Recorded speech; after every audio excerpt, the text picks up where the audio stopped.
this time.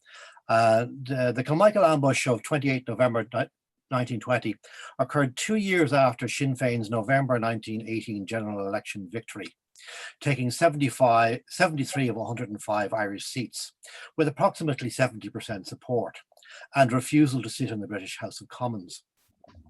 It was over a year since Britain outlawed the separatist parliament, the Dáil, set up in January 1919. Many of the newly elected members were in British jails. The IRA emerged as a force that defended Dáil institutions and defied British jurisdiction in a situation of contested dual power. The armed struggle was part of a campaign of resistance that involved strikes against British militarism, refusal by Irish workers to transport British forces and materiel, inspired by British workers who refused to transport munitions for use trying to overthrow the new Soviet Union, trenching of roads, setting up alternative courts and local administration, as well as demonstrations and vigils. The hotbed of defiance and resistance was in Ireland's largest and southernmost county, Cork. The West Cork Kilmichael Ambush occurred 1 week after Dublin's Bloody Sunday. On the morning of 21 November, 12 British officers, 2 British auxiliaries and a civilian, the majority senior intelligence operatives, were executed. Later that day, in apparent reprisal, Crown forces killed 10 spectators and a player at a Gaelic football match in Croke Park. That evening, 2 IRA volunteers, Dick McKee and Peadar Clancy, plus a civilian, Conor Clune, were tortured before being unofficially executed in Dublin Castle. The 2 auxiliary casualties on Bloody Sunday were the first killed openly since that force's deployment in Ireland. During 1920, the new auxiliary division, I'm trying to get the next slide to come up. Oh, hi, there we go. The new auxiliary division of the Royal Irish Constabulary was recruited from ex-officers as an elite counterinsurgency force. The auxiliaries came after the Black and Tans, RIC recruits from ordinary ranks of the British Army. These forces augmented a demoralized RIC sapped by mass resignations during 1920. The auxiliary division's first commander, Brigadier General F.P. Crozier, resigned in February 1921. He described the force as soldiers in disguise with under no army and no RUC code.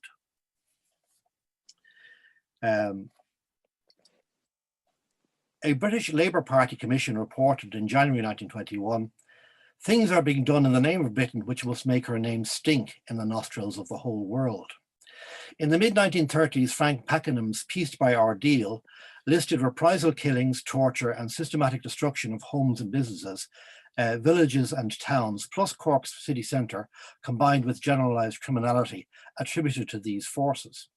Charles Mowat asserted in 1965 that the auxiliaries and the Black and Tans were the greatest blot perhaps on Britain's name in the 20th century, which is debatable. J.B. Hittle later summed up their role as a sort of English Freikorps that engaged in clearing out towns and burning and looting of houses, farms, factories and dairies, while shooting or arresting unnamed citizens and sending them to internment camps. In 1965, also, prior to becoming a revisionist historian, Conor Cruise O'Brien said, "The Black and Tans were an early manifestation of an outlook and attitude which the Nazis were later to perfect." While elements of the regular British Army came in for similar criticism, the Black and Tan auxiliary forces deservedly received most. At Kilmichael, a force of 17 auxiliaries plus 1 Black and Tan was wiped out by the flying column of the IRA's 3rd West Cork Brigade. 16 lay dead afterwards. 1 survivor was left for dead, and another who escaped was later captured and executed. There were 3 IRA fatalities. Privately,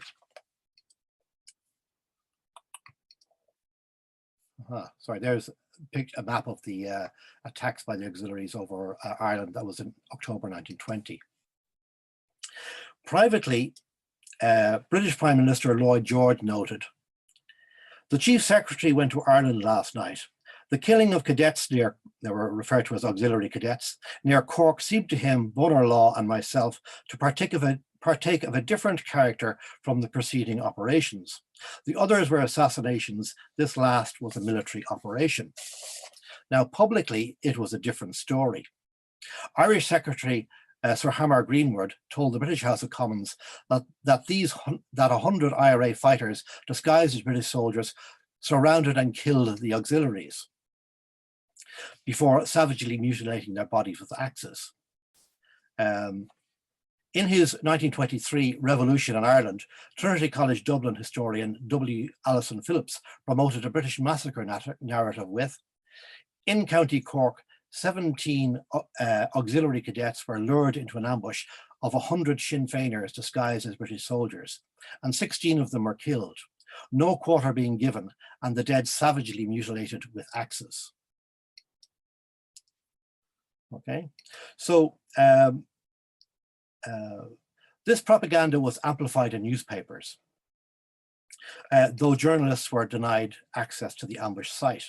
According to the Irish Times reporter, press representatives were held up at various points, and it was almost an impossibility to secure an independent narrative. Despite reliance on the official version, the Irish Times correspondent reported on a number of burnings in the neighbourhood locally, including 2 farmhouses adjacent to the ambush location. The Illustrated London News printed a photograph of one of these farmhouses, and we see here in comparison, this is the Irish Times report today by Ronan McGreevy. And I think you'll see that the Times reporter 100 years ago, I think perhaps did a little better. The Times report today seems to be more like that of the British newspapers. Okay. So despite reliance on the official version, where were we? Okay. So, the Illustrated London News published a photograph of one of the farmhouses that was destroyed on the 11th of December 1920. Macroom was reported to be in a state of siege, and 2 civilians were reportedly shot dead by Crown forces. British propaganda was assisted by the Bishop of Cork, who soon afterwards excommunicated the IRA. Tom Barry reported that the bishop's action, though heavily emphasized in churches and prominently advertised, had no practical effect on IRA volunteers' participation in the struggle. On such matters, Roman Catholic IRA volunteers tended to be quite Protestant in the exercise of their individual consciences. Ambush commander Tom Barry rejected what he termed British atrocity propaganda in 1949 in guerrilla days in Ireland. He detailed what he called an auxiliary false surrender during the fight, causing 2 of 3 fatalities to his force of 36. That event justified for Barry a fight to the finish without prisoners. Since 1998, a debate over interpretations of the Kilmichael ambush began as part of the discussion on revisionism in Irish history writing. Former Trinity College doctoral student Peter Hart wrote an account in the tradition of W. Alison Phillips that updated the Kilmichael massacre narrative. For Hart, Barry was a lying, vainglorious serial killer, and the ambush was part and parcel of a vicious Irish nationalist battle for sectarian ethnic supremacy. And Hart portrayed the ambush in this context. As illustrated earlier, the Kilmichael ambush location is different today from how it appeared in 1920. Surrounding vegetation and trees are much more evident. In 1920, it presented a bare and a bleak landscape. The ambush position was carefully planned.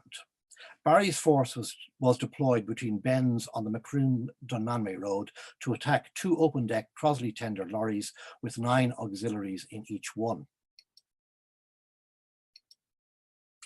Section 1 of Barry's force with 10 fighters and Barry's command post with 3 more was positioned to attack the first lorry. Section 2, where the Kilmichael monument is now, with 10 more fighters, some 150 yards off on the same side of the road, would tackle the second lorry. 6 fighters were spread out higher up across the road, half of Section 3. They were deployed to prevent auxiliaries in both lorries from taking up positions on that side. The other half of Section 3, positioned before the bend of the road that formed the ambush position, were to attack a possible third lorry. In addition, 3 unarmed scouts were positioned, the nearest reportedly 150 yards away from the IRA force. After 5 p.m. and a wet, near-freezing day-long wait, scouts signalled 2 auxiliary lorries approaching. The IRA force remained concealed, apart from Barry, as the first lorry approached. Barry stood in the road with his hand in a halt position, wearing an Irish volunteer officer's uniform. As intended, Barry's presence and appearance confused the driver, who slowed down. At a prearranged point, Barry commenced the action by blowing his whistle and throwing a Mills bomb that exploded in the driver's cab. The driver and auxiliary commander, Colonel F.W. Craik, were killed. Other surprised occupants died in the sharp, very bloody, close-quarter encounter that followed. There were no IRA fatalities here at this point. The second lorry was attacked by Section 2, but its 9 occupants were better positioned. Probably suffering casualties, they deployed to the road and returned fire.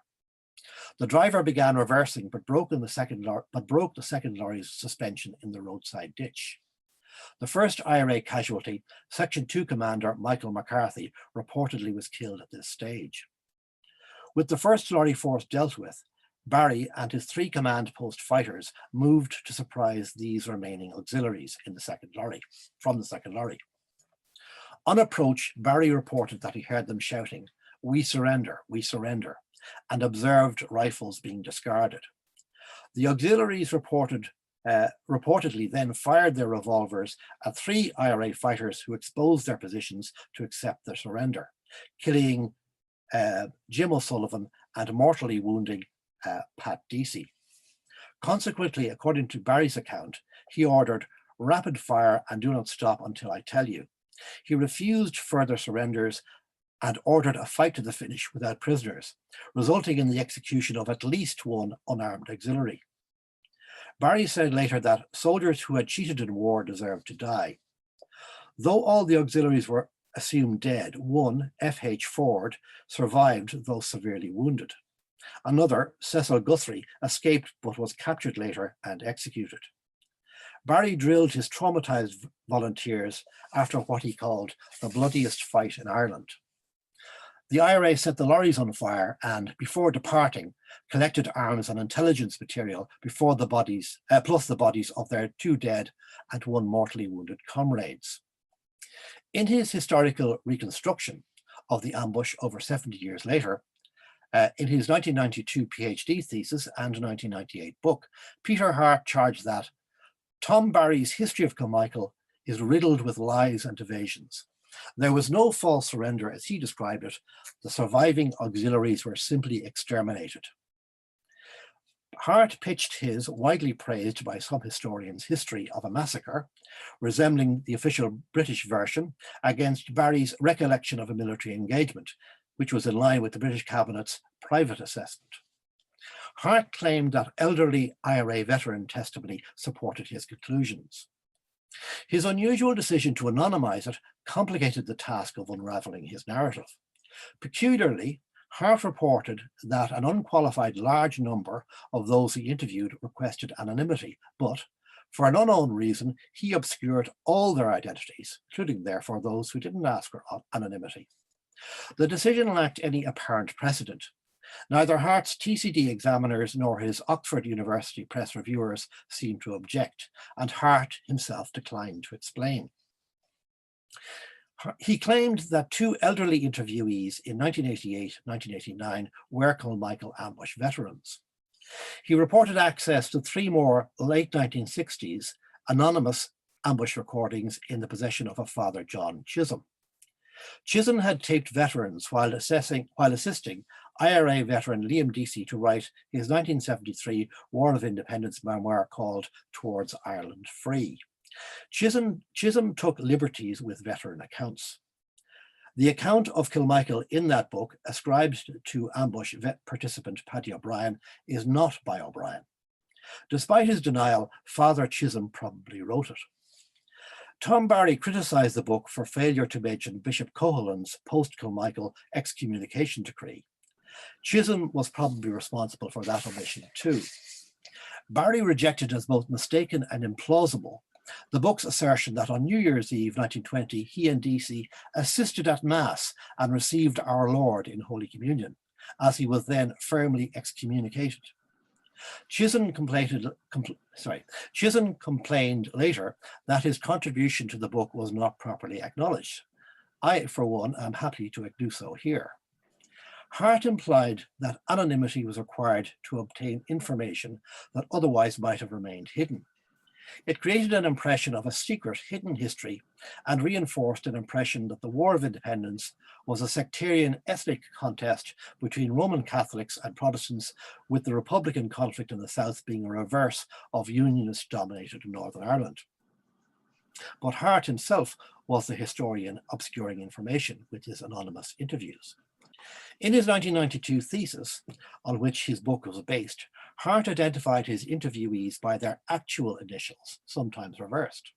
This led me in 2008 to conclude that Hart's interviewee, EY, was Edward Ned Young. Young died aged 97 on the 13th of November 1989. On the 18th of November, the Weekly Southern Star printed a report and photograph headlined, "Ned Young, Last of the Boys of Kilmichael."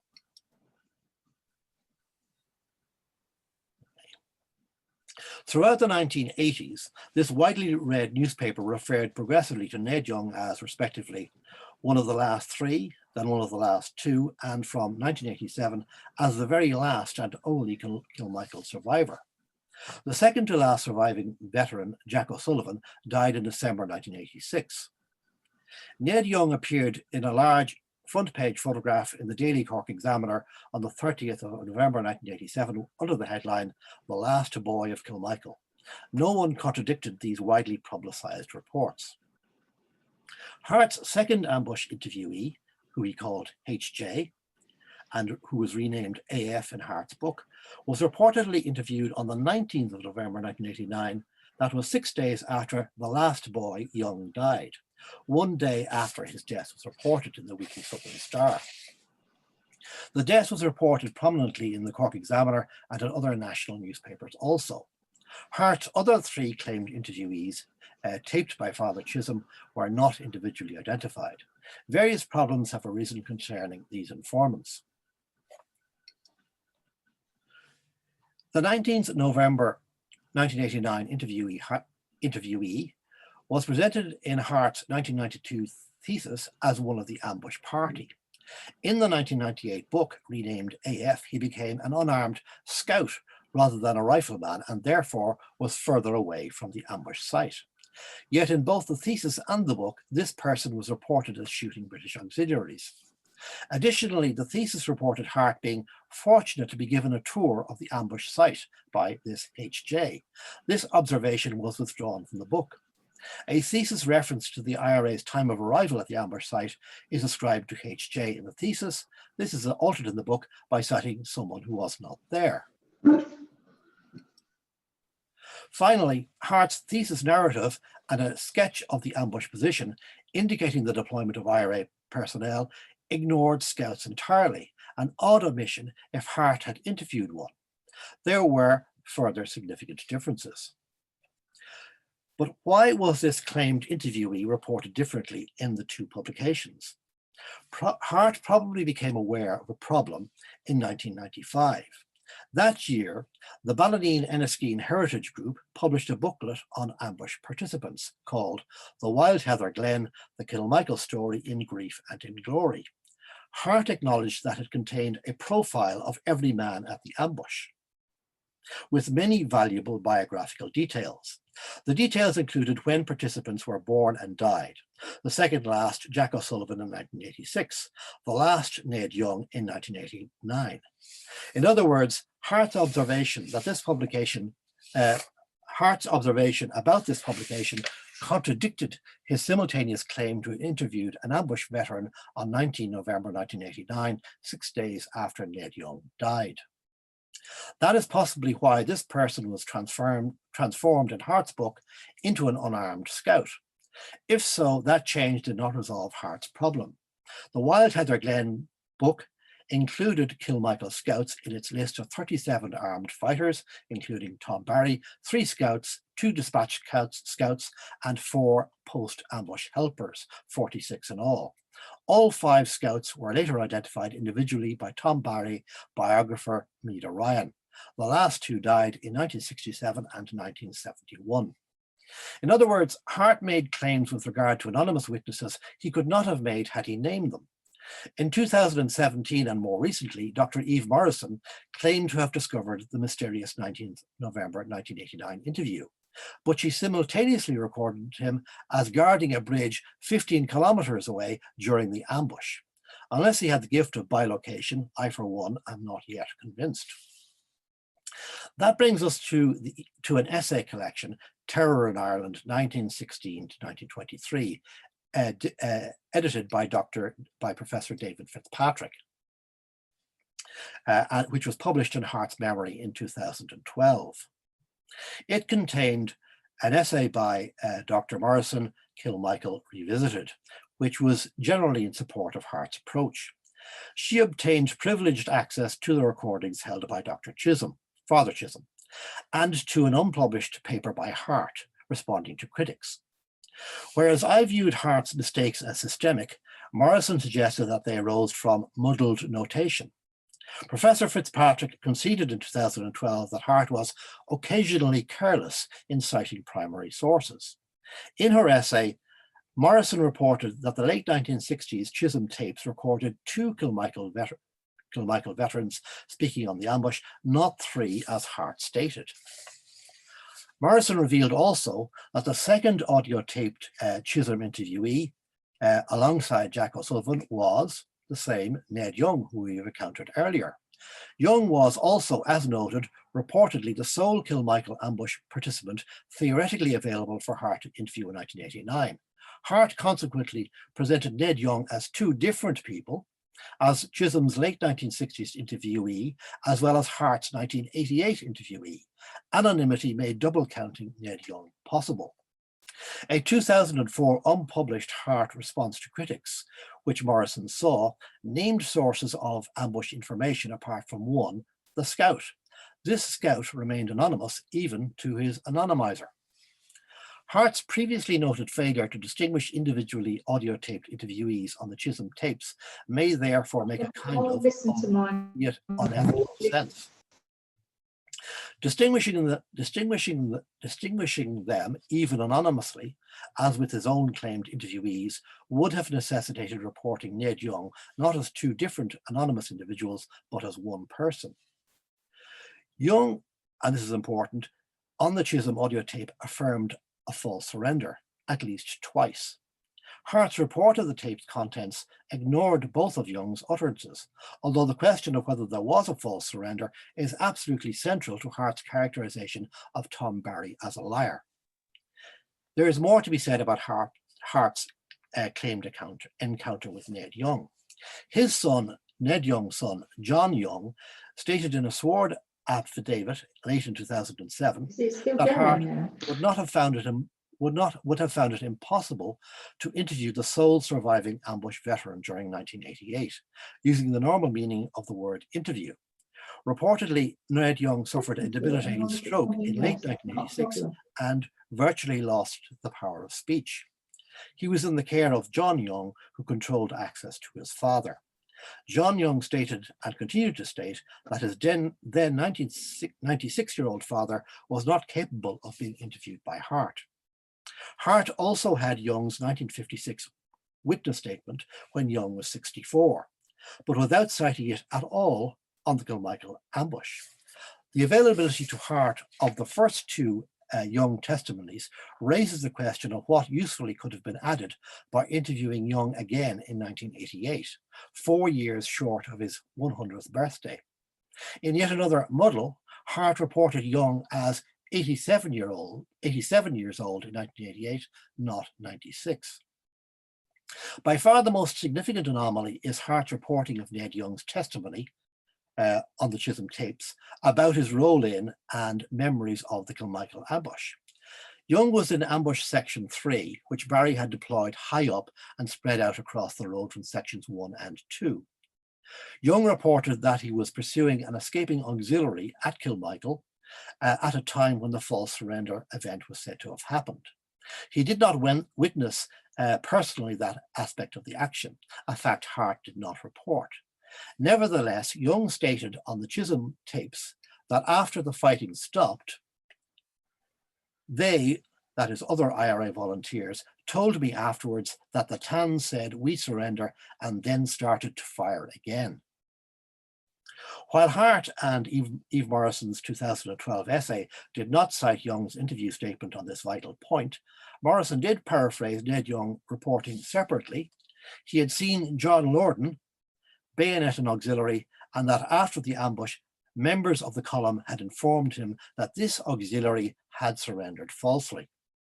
Remarkably then, Hart's thesis and published narratives ignored some of Young's most significant testimonies on the Chisholm tape that twice referred to a false surrender event at Kilmichael.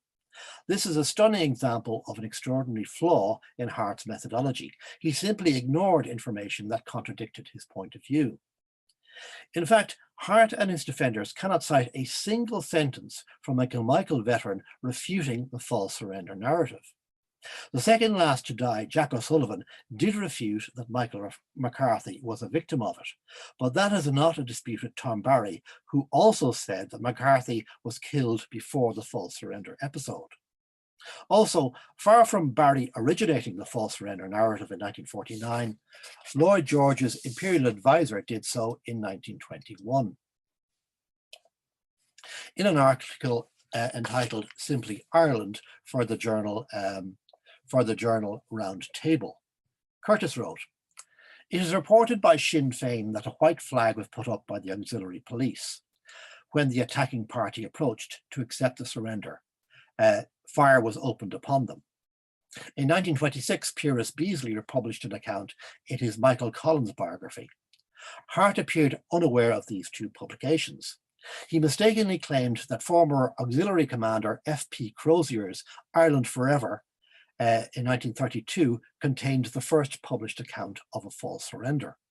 That assertion in turn enabled Hart to suggest that Barry's 1949 false surrender narrative may in part have been prompted by Crozier, whose account Hart discounted. He presented no evidence for his speculations that also discounted Stephen O'Neill's 1937 account in the Kerryman, the first account published by a participant. O'Neill supported Barry's assertion that the false surrender resulted in fatal results to two of our comrades, followed by renewal of the IRA attack until the enemy were annihilated. Hart also wrote that the authenticity of a captured typewritten so-called rebel commandant's report of the ambush in General Strickland's papers in the Imperial War Museum seems unquestionable. It did not mention a false surrender. But Hart's almost full citation of the document omitted this concluding sentence. Our casualties were 1 killed and 2 who have subsequently died of wounds. PDC was killed by a revolver bullet from one of the enemy whom he thought dead. It is generally agreed that it was the other way around, that 2 IRA ambush participants were killed and 1 subsequently died of wounds. Pat Deasy unquestionably was wounded and died later, yet in the report he is the one killed. It would have been impossible for Barry to make that sort of mistake. Barry noted in Guerrilla Days that he was approached during the truce to provide a report of the ambush to the British for family compensation purposes. He refused. If the British had already captured a report, they would hardly have asked Barry, and wanting it, but not having it, they had reason instead to concoct their own. In her Tom Barry biography, Mida Ryan cited the son of Macroom Church of Ireland rector, AJS Stephen Brady. He said auxiliaries worked with T.P. Granger solicitors to provide documentation for Kilmichael Ambush compensation claims for the families. According to Brady, I won't say how Kilmichael documentation came about, but it helped the families to get good compensation. That may be the origin of the so-called captured document that Hart relied upon. In an ambush narrative footnote, Hart paraphrased testimony by the mysterious H.J., the 19th of November interviewee, who reported in Hart's paraphrase a sort of false surrender in which no IRA man died. Hart's main text ignored this interesting claim. You will recall that the book version of this same note reintroduced the armed HJ as the unarmed AF, a scout further away from the ambush site.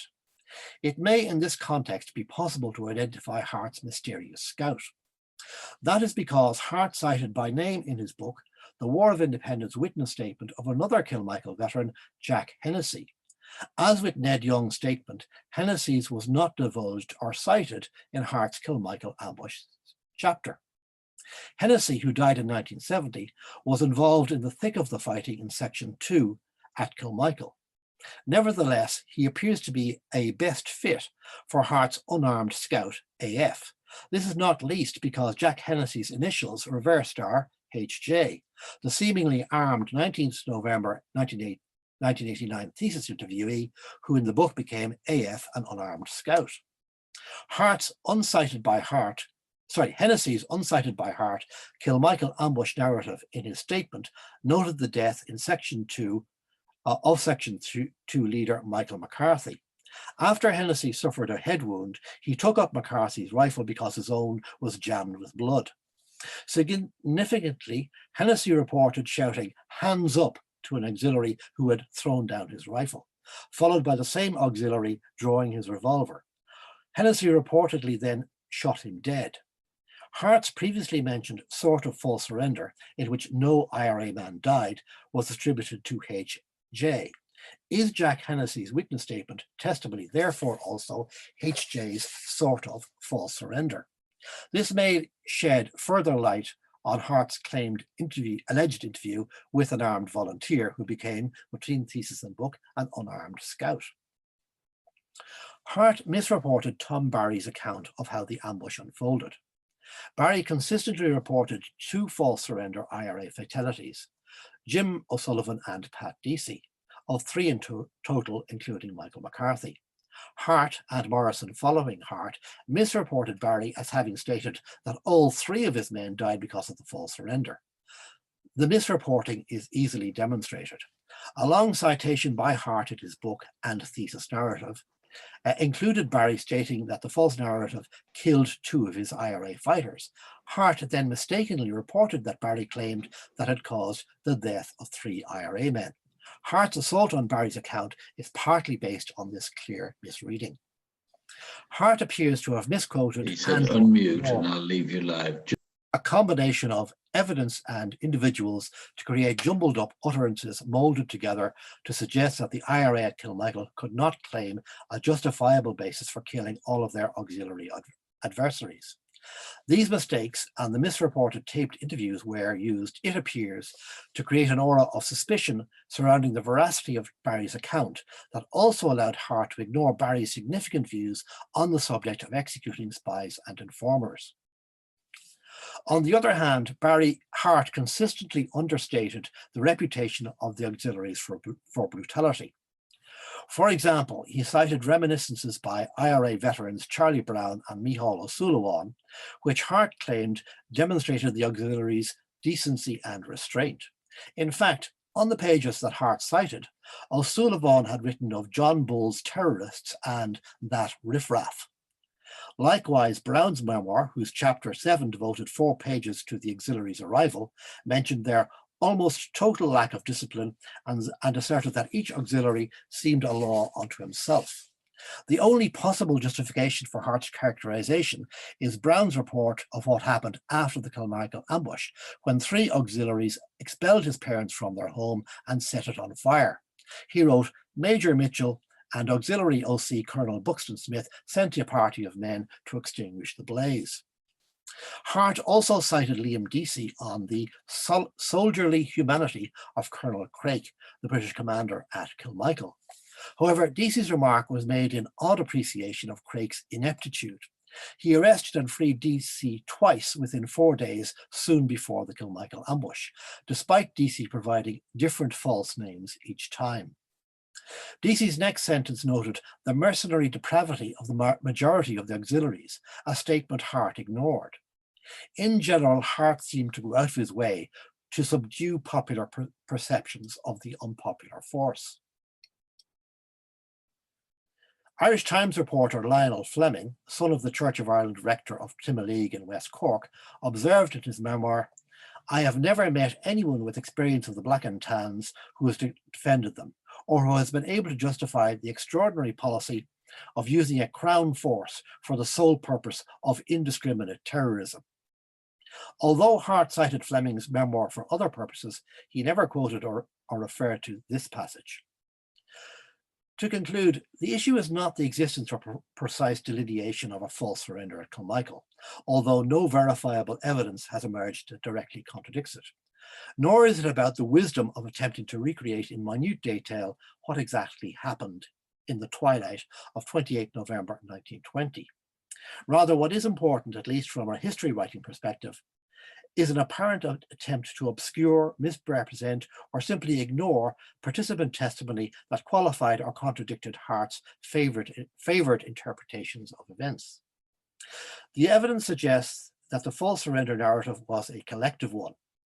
What is of significance is Hart's use of dubious methods to undermine the democratic and non-sectarian basis of Irish separatism. That attempt lingers, not least in a 2.5-page defense of Hart by Professor Ewan O'Halpin in the just published database, The Dead of the Irish Revolution, citing Eve Morrison's claim that the man guarding a bridge 15 kilometres away from the ambush is Hart's mystery interviewee.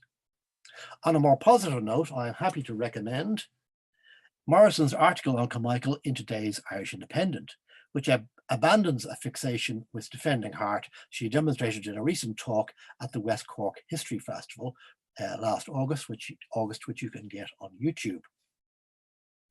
It is difficult to construe Hart's misreporting and mistakes as merely the random effect of incompetently reported or muddled citations. Hart's text, based on these mistakes, undermined Tom Barry's historical reputation and created space for Hart's later speculations with regard to the IRA killing of alleged spies and informers. The inconvenient presence of Barry's non-sectarian justifications of these actions was surmounted by Hart ignoring what he had already determined were lies and evasions in Barry's history. By portraying Tom Barry and his IRA force in a negative manner in his narrative, Hart conditioned readers for his speculations on IRA sectarianism. But that is another story for another evening. And that concludes the 9 o'clock news on events on the 28th of November 1920. And is now open to the floor. And I will stop sharing. Or no, I'll stop. Do, and then we can see each other as we talk. Yeah. So that was brilliant, Níall. I don't think anyone can be in any doubt as to the question of the surrender. It's clearly fabricated, and as you concluded, its purpose is to belittle and undermine the island's revolutionary years. I mean, there's a section of the establishment who are very uncomfortable with how this country achieved what it has achieved, the limited form of independence it's obtained. And the fact that this had to come through a revolutionary struggle is not something they're very comfortable with. So we've a few written comments, but if people want to either signal, I can't see everybody, there's so many people. So perhaps if you just type into the chat if you'd like to speak. I'm just reading the chat now for the first time. Okay. Yeah, so if we can catch up. I mean, they're mostly compliments, but there's a question from Liam. Was Hart's claims, re no false surrender, not indicative of the control that revisionism had on all things historical at the time he made those bogus claims? Yeah, what was significant is that Hart's history was applauded by all of the leading revisionist historians who were in effect, and some of them still are, the leading historians. Halpin wrote in 1998 that defenders of the Cork IRA would have difficulty defending the IRA. And in fact, right, the opposite has happened since. But it does demonstrate. It was welcomed as an example of objective history, and it took many years by a lot of research by a number of historians to try and unravel Hart's sources, because one of the difficulties was, of course, that his sources of information were anonymous and based on privileged information to which only he had access, and it has taken time, a lot of time, for a lot of that to unravel. And one of the things I had to do was to go in and look at his thesis, and this is in the days before it was digitized, so I had to go in and sit in the library in Trinity College, making sense of who the interviewees were, and seeing that the names at that stage were the initials of the interviewees, sometimes reversed. Thanks. Barry has his hand up, and thanks, Barry. That's a reminder. If you want to stick a hand up, in a sort of blue hand appears in the corner there. You go to the chat bar and you click on the 3 dots, and you'll see there you've got an option to raise your hand, and that's very useful. So Barry, please jump in. You're muted still.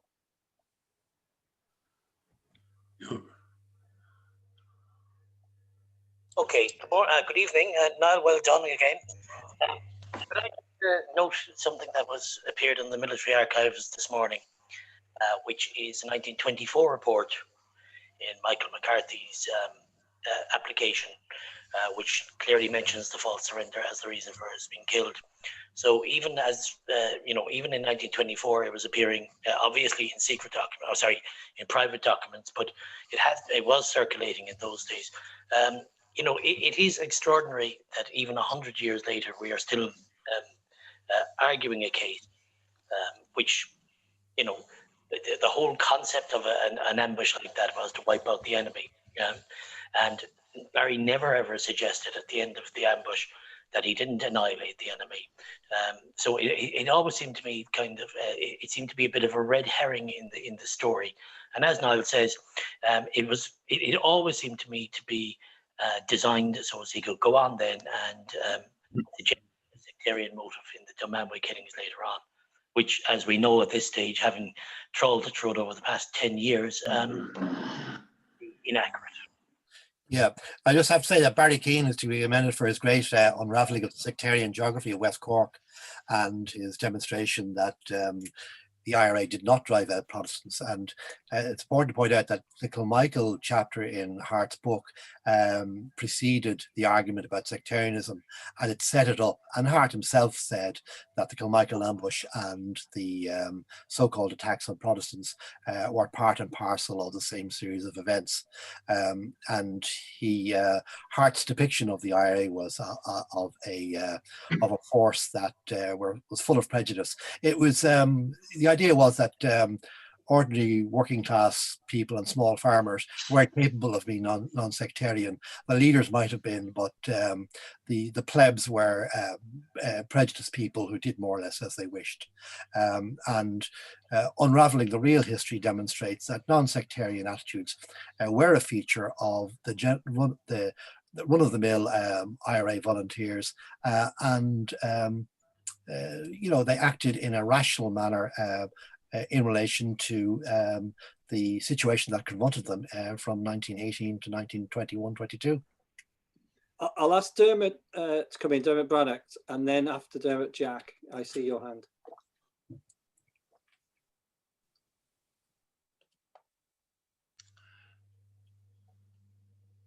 I think you're still muted, Dermot. Okay. I asked this question earlier in text, and there was an answer given, but I'd like to hear it out on the program. Given that Hart was so eruditely and scientifically and historically and everything else blown out of the water on this with his sources, why is it that we are still still hearing this question, and why is it felt necessary today to be dealing with Hart's allegations? That's one point I wanted to ask about, and the other point is more of a statement than a question, really. That history isn't just about history, and it isn't just about the past. History is to a large extent about the present and the future as well. And I feel that people like Hart were writing about the past in order to give a view on how they think things should be in the present and in the future. Yeah, you raised an important point there. It's not actually very important to try and work out what exactly happened on the 28th of November in terms of how precisely did the false surrender occur, because it's difficult for us to reconstruct that now. And there are different variations of false surrender in some of the people that I quoted. What is important, why it's important to discuss it though, is precisely because Hart is separated out in Ronan McGreevy's article today on the Kilmichael ambush. In the very recently published Dead of the Irish Revolution, Níall Meehan devotes 2.5 pages to a defence of Hart. Dr. Morrison from Oxford spoke for half an hour in defence of him last August. So what they're doing is that they're preserving an image of what happened in 1920, and they want to give us the impression that the IRA were a prejudiced body, and that they acted in a way that was to a degree irrational. Now, Dr. Morrison and Níall Meehan might not perhaps go all the way along with that, but in their defence of Hart, that is the implication. And certainly that was the way in which Hart's, as I said earlier, Hart's history was promoted originally in 1998. And you can see today that it's still being quoted today. So it's still playing a role. And as you pointed out, that Hart's history used all of the objective apparatus of academic historiography. It seemed insurmountable. Hart did bring into play a lot of new sources and was very impressive from that point of view. But as David Fitzpatrick said, at best he was very careless in the use of those sources. At worst, he engaged in unethical activity. Certainly, I think in relation to the Kilmichael ambush, but also certainly in relation to his reporting of the April 1922 killing of Protestant civilians near Bandon in late April 1922. So I think, does that answer both the second part of your question? I don't know if I answered that part as well, did I? I'll move things on though, Níall, because we've plenty of hands. Yeah. But I think you did. But and Dermot's nodding. So so Jack, please, and then I see you, Luke and Brendan. Jack. Yeah. Well, I want to congratulate Níall as well. He did his marvelous this work he's doing, and Barry. And I missed the first few minutes, so I hope I have not asked you a question you answer. But I have the impression that the source of a lot of this notion of no false surrender was Father Chisholm. I mean, up to when he wrote that biography of DC, I don't think anybody questioned the narrative of the false surrender. And maybe Professor Fitzpatrick and Peter Hart came to it on their own with their own resources, so to speak. But I get the impression that Father Chisholm may have put the notion about, and they latched onto it as a way to discredit Barry and Kilmichael and all the rest of it. And I think just to add to the last, to Dermot's question, it keeps coming up because the whole thing, the narrative by Hart, is an attempt to give us all a bad conscience about Kilmichael and the War of Independence. And there are still plenty of people who want to give us a bad conscience about it. That it was deformed at birth, you see. A serial killer and people like him, and a sectarian serial killer was responsible for this war. Therefore, it was, as I say, sort of deformed at birth. And I think there's plenty of people around who still want that to be, and it's still a weapon in giving us a bad conscience. But anyway, the role of Father Chisholm, I'd just like Niall's view on. Yeah. And Neil, sorry, Neil, while you gather your thoughts on Father Chisholm, can I just also alert you to a couple of written questions? What do you think of the military bureau sources? Asks Oscar. And Stephen wonders, are there other similar disputes to this, to the Kilmichael ambush, where the revisionists, are still battling away and possibly inventing evidence to try and undermine the revolutionary narrative? Okay, so we'll start with Father Chisholm, will we? Father Chisholm, yes, I think he did play a significant role in undermining the false surrender narrative. And he claimed that one of the volunteers said that there was no false surrender, but it wasn't a taped comment. So he reported that to Eve Morrison. So it's difficult to evaluate that type of assertion. And Father Chisholm, I think it's no question that he wrote the account of Kilmichael in the Liam Deasy book. And his protestations that he didn't, I think, personally, I don't accept them. I think he did write it. And certainly the degree of religiosity in that book, I think, is down to Father Chisholm. And the omission of the excommunication of IRA volunteers is a highly significant event that Tom Barry pointed out is not in the book at all. So I would say that Chisholm was highly opinionated, was determined on a course of events, and tried to extract a denial of the false surrender from his interviewees, which he failed to do. And you can see that in his interview with Jack O'Sullivan, where he tries to, where Chisholm himself says there was no false surrender. And he tries to push that on Jack O'Sullivan. In relation to the Bureau of Military History, the Bureau of Military History witness statement. So Jack Hennessy has his account of telling or calling on an auxiliary to hands up after he'd thrown down his rifle. That seems to be an account of a sort of a false surrender, even as Hart put it, if Jack Hennessy is Hart's HJ.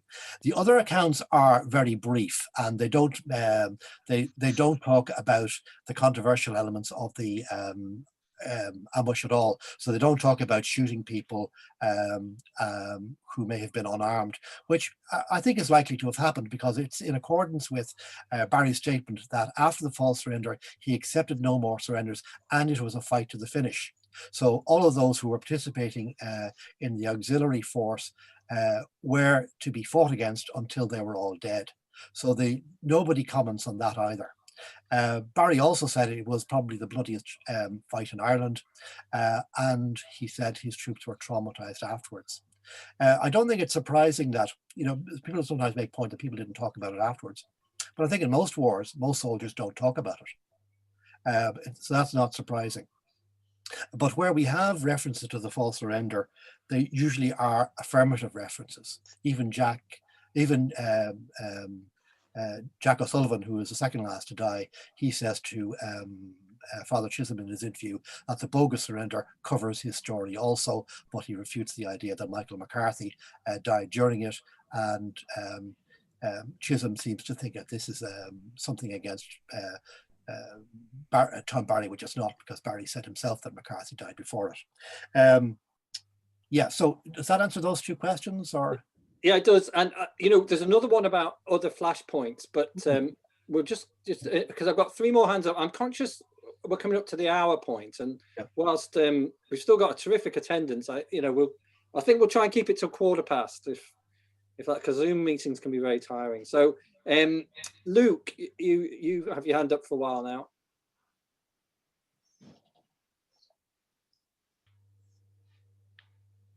You might want to unmute. I see Luke O'Riordan's question there, or in the chat. Can you get in? I'll skip to Brendan then. Brendan Hayes. Yeah. Yeah, yes, go ahead. Can you hear me? Yeah. Turn down the volume of the TV. Can everybody hear me? Yeah. Yes, thanks, Brendan. Okay, yeah. First of all, can I just say that I was invited to the conversation late, so I missed the beginning of it, right? I just want to say that this is the year that wasn't, unfortunately, because of the obvious, right? And we are discussing people like Eve Morrison, we are discussing people like Peter Hart and Una O'Halpin, etc., right? And I only want to make a statement on this. Can we next year make an endeavor, a huge endeavor, not to react to any of these people in any way whatsoever, if we can at all? Because that's what they want. That's all they want from us. Eve Morrison wants to promote her book. She wants us to react in every way, shape, and form. And can we please just ignore her next year when I feel that on the 101st celebration, commemoration of Kilmichael will be absolutely fantastic and massive compared to a number of people I understand who gathered there today with a Garda presence. So I would just like to get that message out there that we do not, or we endeavour to not respond to these people next year, if at all possible. That's my line on it. Yeah, and well done on everything this evening. Thanks, Brendan. And there's someone with an account called Roisin Callagher. But, you don't look like a Roisin. No, this is Sean Callagher. I'm the first sub for Roisin. Transgender. former roomie of the Kilmichael and Prosperity Commemoration Committee. And I was very pleased to hear Jack Lane talk earlier about the avoidance, the revisionist historians avoiding to talk about the results of the significance of the general election of 1918, where they ignored it completely, avoided it completely. And I was at a history talk, symposium a couple of years ago in Skibbereen, and David Fitzpatrick was there. Now remember that David Fitzpatrick was the professor that Peter Hart studied under him. And he couldn't get himself to say that the result of the 1918 general election was very significant, because the British government, not only did they ignore it, but they did everything possible to break up the first Dáil and succeeded, and so on. And it's unfortunate. The false surrender, there was a false surrender, but revisionist historians want us to be talking about it because they're avoiding the main issue. The main issue that a war is, as you all know, that a war was in progress between the Irish and the British. A war was in progress. The British were trying to tell people that there was only a policing problem in Ireland, and if they could bring in the auxiliaries and the black and tans, that they would sort it out, and that the Irish would be calmed down, the wild Irish would be calmed down. There was a war in progress. Barry said before Kilmichael started that it would be a fight to the finish. Either we win or the auxiliaries win. It was a major boost for the Irish side, and it was a major disaster for the British side. It was part of the War of Independence. Revisionist historians want to be talking about a false surrender. The whole point is, what happened at Kilmichael? There was a battle, there was a severe fight between the Irish side and the British. And Matt Barry and his men won conclusively, but they don't seem to realize that. They also don't seem to realize that there was a war in progress. So that's terribly important. And the previous speaker is quite right there. They're doing this to sell books. And as a matter of interest, talking about Peter Hart. Peter Hart wrote a letter, a private letter to a family here in West Cork. And he said in the letter, I don't have the exact word, I can't remember the exact words, but he said in the letter that you have to butter up a bit. You have to kind of, in other words, go beyond the truth, tell untruths to sell books. That's what he said. That's from Peter Hart. I encountered Peter Hart twice in University College Cork, in the Boo Library. And on each occasion, I put to him questions about Kilmichael.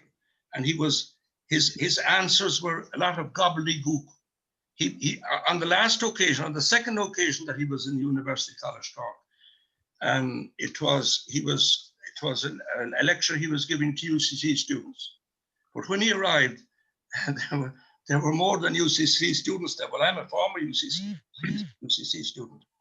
And there were a lot of questions. He was under pressure. He looked very uneasy. He was very uneasy because he realized then who was in what people were in the audience. And at 9 o'clock, the chairman of the symposium said, "Thank you very much, ladies and gentlemen. Thank you for your contributions. The meeting is stopped now." And Michael O'Connor from Macroom, who's dead now, the poor man, very good historian, he was on his feet to speak. And the chairman brought it to an end because Hart was coming under increasing pressure. Hart has been, the man that suggested that we should ignore them is quite right. They are using this, it's going on and on with regard to the falsehood, and they're, without repeating myself, they're forgetting the main issue about a war being in progress against the Irish and the British, and the Irish winning. But of course, the British obviously didn't want to secede they didn't want to see Ireland leave the Commonwealth. In the eyes of the world, they look a bit foolish. They thought, from their own point of view, that they would give freedom to a small country just to the west of them. But this is the problem that we've had. We're 100 years we're now 100 years after the battle, the ambush at Kilmichael, and after the War of Independence. We have Crossbarry coming up next year. Yeah. I wonder what would the people who fought, the people who fought at Kilmichael, fought to break the connection with England on Kangel, Ider, Erin, August, on Vatten, Avrisha, to break the connection in the traditional wolf tone. Can I come in on one or two of those points you're making there on some of the earlier questions? You made some very good points there. In relation to debate, a point raised earlier, the revisionist historians don't like debating. They don't like these questions raised publicly, and they prefer to ignore the questions that are raised with regard to Peter Hart's analysis. And also sometimes people wonder, why do we keep returning to this? I think we keep returning to it because they do. I think, as William Faulkner said, the past is not really past, and essentially the Kilmichael ambush is still being fought, and there are people who want a different result and want a changed result, and I think it's up to us who really, I think, have a more objective understanding and are better able to say what the lessons are for today. It's up to us to actually point out where the dominant history goes wrong. And unfortunately, it is the dominant history. If it was a marginal history, then we could ignore it. But it's not marginal, it's dominant. So it's in the Irish Times today. It's in the recent database, The Dead of the Irish Revolution. And whether we like it or not, Eve Morrison's book, which was supposed to be published today, but it's been delayed, I think, to April the 1st, 2021, it will get a lot of publicity. And I think we are right to talk about it.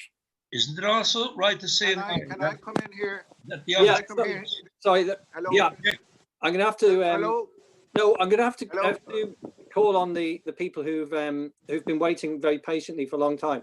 So, Luke, Luke, are you still there now? Because we... Yeah, it's his father, Manus, or urgent, actually. Oh, right, Manus. Very good. Come in, please. Yeah. I wanted to come in on the issue of sectarianism because Barry Keane rightly addressed that issue. And the fact is, Barry was not just non-sectarian, he was anti-sectarian. And he was not indifferent to people's religion. He was very conscious of it and acted accordingly. And when the Church of Ireland rector was burgled at Kinnae, was burgled by some local Catholics, Barry's punishment of them was to emphasize, to treat it as a religious issue. He had the burglars tethered against their own Catholic Church to be seen on the following Sunday, including by the mother of one of the offenders. The person who had to inflict that punishment, a Garda superintendent, Philip Chambers, detested Barry for that and said it would have been better if he had shot the burglars rather than tied them up against the church. But Barry was giving out a clear signal that on no account was any other Church of Ireland rectory or other Protestants to be burgled in that criminal fashion, because they would be punished accordingly within the confines of the Catholic Church. Thanks. Can I make a point there? Yeah, Donegal is my name. I am Cathaoirleach of the Kilmichael and Crossbarry Commemoration Committee. Thanks very much, Niall, for that very informative talk you gave. I think it's still very important that we challenge the revisionists at all levels. Academia, the grassroots level is very important that we challenge them, because your students going to college, there's a clique there like of revisionists. Like someone said that Hart was taught by Fitzpatrick and so on and so forth, and Eve Morrison. There's a clique there, and they have to be challenged at every level. And when their level is academia, it was university level. Students going to college, they're listening to that group all the time. So I think it's very important that we challenge them at all levels. Now, at grassroots level for us, say our duty is to remember the men of Kilmichael and Crossbarry and all the other places, but also to keep alive the cause which they fought for, of course, which was the 32-county Irish Republic. But I think myself, like, by calling Tom Barry a liar and taking away from his good name, they are definitely distracting from the real importance of Kilmichael, which was the defeat of an elite group by the Flying Column of West Cork, and the political and military ramifications that had at the time. It really had a big impact on the British, it far outweighed the actual ambush itself. The actual political and military importance of that was huge at the time. And it also gave a great boost to the volunteers who went on afterwards to fight at Crossbarry, and had a great victory at Crossbarry. The Flying Column was getting bigger and bigger, and they also took on Rosscarbery RIC barracks, which was destroyed, which was captured and destroyed. So the Flying Column went from strength to strength after Kilmichael under Tom Barry's command, of course, but he also had great men fighting for him. So Shannon made it all ragum, so Guremila give a reach. Thanks. And you know what, I totally agree with the fact that we're having to defend this ourselves from below, if you like. So I think it's a disgrace that the expensive salaries of the professors of academia are being used, and the resources they've got for research are being used to push this agenda that belittles these revolutionary years. And it's up to the commemoration groups and the small left-wing parties and the independent activists and the family members. But fortunately, I think we have had a big impact. And the person who said there's going to be a massive attendance when COVID allows, it will be like that. It'd be like the way Fine Gael got it wrong over commemorating the RIC. You know, the public aren't fools. And when we do get a chance to raise our voices, I think it's going to be a really loud endorsement of the people who fought 100 years ago. And I very much look forward to seeing that. Now, what I suggest is I take one last hand, which is up, which is Barry's, and then we invite Níall to conclude our meeting. So Barry, would you like to come in? Barry Keane. There's a Conor O'Callaghan there from the Kilmichael Commemoration Committee. Oh yeah, go ahead, yeah. Former Cathaoirleach. You're muted though. I can hear Donica. Yeah, I can hear Donica. It's Conor O'Callaghan. Yeah. Conor O'Callaghan. You need to unmute. Sorry, this is Barry Keane. Oh yeah, go on then. Go ahead, Barry, and we'll take Con after you, and then we'll conclude. Who did an awful lot of really good work on the auxiliaries and who was UK based. If he'd like to comment, and if but he would have a different perspective from the point of view of a military historian. Okay, that's fine by me. So David, do you want a couple of minutes, and Con as well, and then we'll ask Níall. And Barry, I'm going to have to mute you. You've got some sort of horrible feedback going on with your mic. Okay.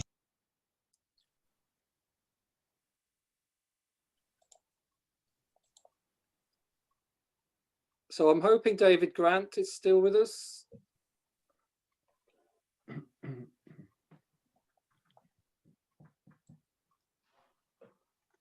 I do see him. And you're talking, but we can't hear you, I'm afraid. You have to tap the unmute button.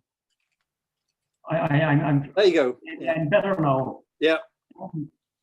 I just think that Hart is a thing of the past now, but the revisionists who are following him are making allegations, possibly like Trump, but bringing forward no positive evidence. And a lot of these seem to ignore the writers of an earlier era who mentioned the false surrender. And when they ignore those, they ignore the research that those writers did in order to get their evidence. And those, I go through these as they occurred.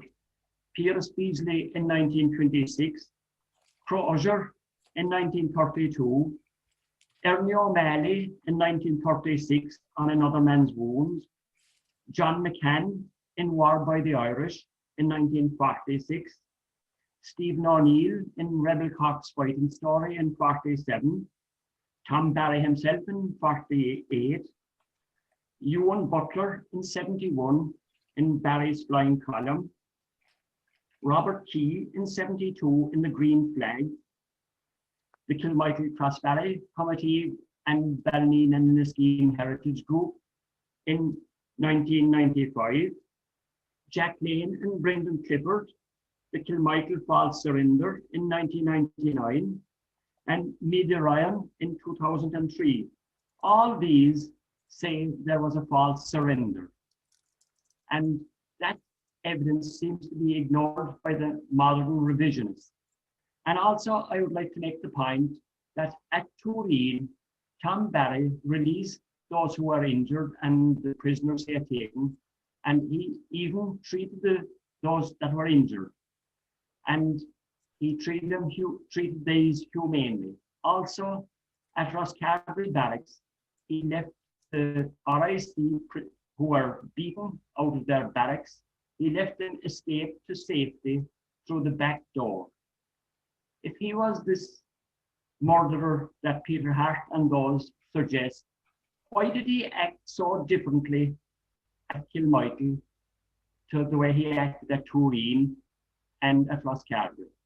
And I suggest that he acted differently at Rosscarbery because the British acted like terrorists and they didn't obey their ceasefire. So that's the point I'd like to make. Yeah, very good. We've had a suggestion from Rob that Rob Hansbury, that those interested at this meeting in keeping a sort of network going who can support one another, alert one another to developments and so on. I think that's a really good idea. So if Rob wanted to put his, I don't know if you want to share your email or you've got an email you can share. If not, I'm very happy to use mine. I'm happy to copy that email and we'll follow up by forming an email group afterwards. I think that'll be really good. Connor, why don't I'll share my email with you, and then if you is that the easiest way to do it? If I share my email with you, I don't. The thing is, I don't have anybody's email in this room. Okay. So as soon as the meeting ends, I've no means of getting back to anyone. So, I mean, look, I've got my independent left one, which is no, I don't mind using this at all. Well, I can just put my email into the group. do, and then everyone interested in staying networked and and supporting the. I'll do that now, and then we can go from there. Great. So I'd invite everyone to email Rob who'd like to stay in touch and part of the network, and then Rob, you can do a group email back to us all, and then that's it. We're sorted. So while that's taking place, while you're making that note, I'll invite Níall to summarise the meeting for us, please. Yeah, so in relation to the false surrender, Michael, there's nothing wrong with any historian writing about it, investigating it, or coming up to different conclusions about it. What arose people, what caused people's hackles to rise in relation to Peter Hart was, as was said earlier, he called Barry a lying, vainglorious serial killer, and he used Hart's history of the ambush to undermine the whole idea of secular, separatist, non-sectarian Irish separatism, which I think is a very important and valuable thing to have for us today, for us to reflect back on and to build on. Barry also said, incidentally, that the IRA wasn't a socialist organization, but they were the first practical socialists in redistributing goods that they confiscated from informers who were generally fairly wealthy to the very poor people who he said in the main supported them. So I think there's a lot in relation to the Irish War of Independence, which is there to be mined, which is there to be investigated, and it's also extremely interesting. What revisionist history does is it makes Irish history unattractive. It makes it something which is esoteric and only suitable for history students to research and learn from, and of course learn a lot of the wrong lessons. Popular history in the real sense is one in which people learn from the past and apply the lessons to their present day struggles. They can't do that if the past is distorted and they can't get access to what really happened. So the fight over Kilmichael and the continuing fighting of the ambush, which is effectively what's happening in a historiographical context, is part of a political struggle today, because people who are opposed to the real lessons of Irish history want to create a different history, and it's important that they're not allowed to do so. So if we do what we can to put together a more objective popular history, then it'll be important for people's understanding and confidence in relation to what they do today in terms of the difficulties they face. I should point out, I should thank Jack Lane for indulging my witterings over the years and enabling me to get them out into the public domain. So I should say that. And also I should say, yes, it's a very good idea to keep this discussion going and for us to ensure that objective materialist history is studied, is acknowledged. And I will say there is one, we're being a bit pessimistic. Revisionist history has not populated the popular mind. If you look at all the commemorations that go on all around the country, very little revisionism enters into people's consciousness. And where it is introduced by the government over the RIC commemoration, which Conor mentioned earlier, it is quickly shot down by voices in the community. And the government has to step back, because when the government proposed to commemorate the RIC, they were also commemorating the auxiliaries and Black and Tans, which are part of the RIC. And it's important to note as well, the RIC was almost as bad as the Black and Tans and auxiliaries. And what the Black and Tans and auxiliaries did after they were deployed was simply copy some of the bad things that the RIC had already previously been doing. Because after all, it was the RIC that shot dead Thomas McCurtain as Lord Mayor of Cork, and had been shooting people in their beds in Tipperary, Louth, Dundalk and other places, and had been ransacking towns beforehand. So all of these factors of Irish history, it is important that we trawl through them, research them and understand them, and that we at the same time engage in a political debate about them. And I think that's all to the good. Right. Thanks, everyone. A really constructive, positive meeting, especially Niall, of course. And here's Rob's email again, but I will be putting it on a call out on the Facebook events page, and I will be putting the video up. So I'll put my email there and then connect up everybody who wants to be connected that way.